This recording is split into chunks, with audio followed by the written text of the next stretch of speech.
नमस्कार, आप देख रहे हैं आरभट न्यूज। खबर नालंदा से है। अपने कई ऐतिहासिक फैसले सुनाने वाले बिहार शरीफ कोर्ट के न्यायाधीश मानवेंद्र मिश्र ने एक बार फिर इसी तरह का फैसला सुनाया है।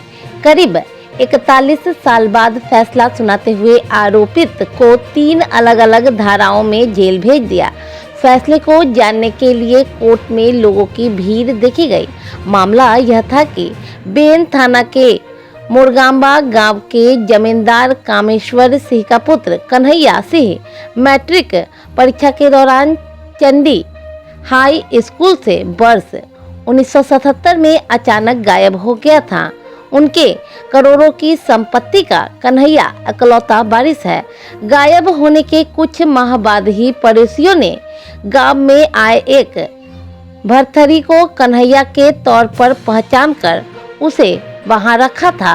तब कामेश्वर की पुत्री राम सखी देवी ने उसे कन्हैया मानने से इनकार कर दिया था। इसके बाद वर्ष 1981 में सिलाव थाने में संपत्ति को हड़पने के ख्याल से आए इस कन्हैया पर नकली होने का आरोप लगाते हुए मुकदमा किया था। हालांकि वर्ष 1981 में मामला दर्ज होने के बाद अनुसंधान के क्रम में उसकी पहचान तत्कालीन मुंगेर जिले के लक्ष्मीपुर थाना क्षेत्र के लखई गांव निवासी दयानंद गोसाई के रूप में की गई थी। 6 बहनें इस मामले में खास रुचि नहीं ले रही थी, लेकिन एक बहन राम सखी देवी उसे कन्हैया मानने से इनकार कर रही थी। सहायक अभियोजन पदाधिकारी राजेश पाठक ने बताया कि यह मामला सर्वोच्च न्यायालय तक गया था, लेकिन फिर इसकी सुनवाई के लिए निचली अदालत में भेजा गया था। इस मामले में अब तक कई मोड़ आ चुके हैं। पहली बार इसकी पहचान होने पर कामेश्वर सिंह की पत्नी व बेटी राम सखी ने उसे कन्हैया मानने से इनकार किया था। उसके बाद उस पर संपत्ति हड़पने का सिलाव थाने में एफआईआर कराई थी।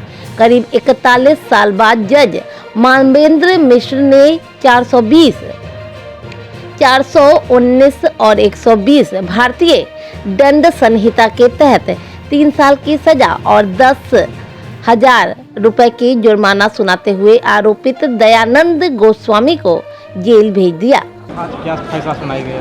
फैसला सुनाया गया, एक बहुरूपीय को सजा यहाँ सुनाया गया है। न्यायालय में मानवेंद्र मिश्रा न्यायाधीश जो हैं ACGM 5 हैं, उन्हीं के न्यायालय में ये सज़ा सुनाया गया है।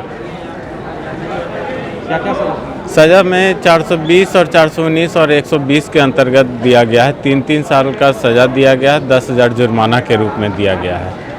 क्या था मामला था कि ये एक राम सखी देवी मुरगांवा गांव की थी और पति का नाम कामेश्वर सिंह था। उनका पुत्र जो है 1977 ईस्वी में मैट्रिक का एग्ज़ाम देने के लिए चंडी गया था, वहां से लापता हो गया और उसी का एक भरथरी के रूप में ये जो आज तथाकथित कन्हैया को सज़ा दिया गया है, वो उनका पुत्र बनकर उनके घर में आ गया और कहने लगा कि हम ही आपका पुत्र हैं। तब राम सखी देवी न्यायालय में आकर ये सिलाव थाना में केस की थी। उसके आधार पे उस समय भी वो 3 महीने का जेल रहा था, उसके बाद बेल हुआ था।